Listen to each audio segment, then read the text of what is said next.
Hi guys, welcome back to Dimitra's Dishes. So today I'm going to teach you a really simple recipe that you're going to want to have on hand all the time. It's my Greek style red pepper and tomato sauce. Just a few ingredients. They're probably already in your pantry. Let's go over them and then we're going to get started. So we have some canned tomatoes. I love to use San Marzano tomatoes if you can find them, but any canned tomato will do. We have some jarred red peppers that are roasted. I love to buy those and keep them in my pantry all the time. Salt, pepper, whatever herbs you love or have in your garden. I have some parsley and basil, which is what I'm going to use. You can also use some dried oregano.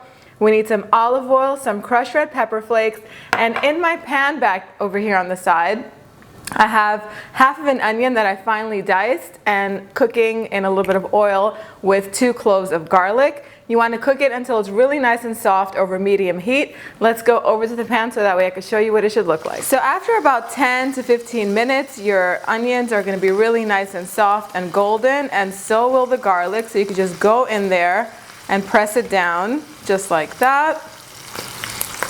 And then at this point, we're just going to add in all of our ingredients. So I'm going to add our tomatoes, our delicious roasted red peppers that are going to give the sauce tons of flavor and sweetness. We're going to season with a little bit of salt and pepper. And then later on, we're going to check it and see if it needs to be sweetened a little bit. The onions and garlic are going to lend a little bit of sweetness, but sometimes tomatoes tend to be a little acidic, and they need to be balanced out with maybe a ½ teaspoon to 1 teaspoon of sugar or honey, whatever you prefer. I'll also put a little bit of dried oregano on here. I'm going to increase the heat. Oh, wait, before I do that, I'm going to add a pinch of crushed red pepper flakes for heat because I love them. If you don't like heat, just leave them out. I'm going to increase the heat to high so it can come to a boil and get really nice and hot.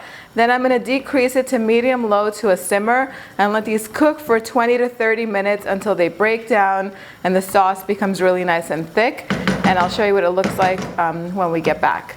Okay, so our sauce is ready, and this is what it's going to look like. It's going to have reduced and thickened beautifully, just like this. If you wanted it to be a little more smooth, you can go ahead and pulse it in a blender a few times, but I like it just the way it is. We're just going to finish it off with the herbs right now. Just gather them all up and finally slice them. I did adjust the seasoning towards the end. When it was almost done, I went in and I tasted it, and I added a ½ teaspoon more sugar because it was a little bit too acidic for me. You can add honey if you want, or you can leave it out if your sauce doesn't need it. Add a little bit more salt and pepper, and it is good to go.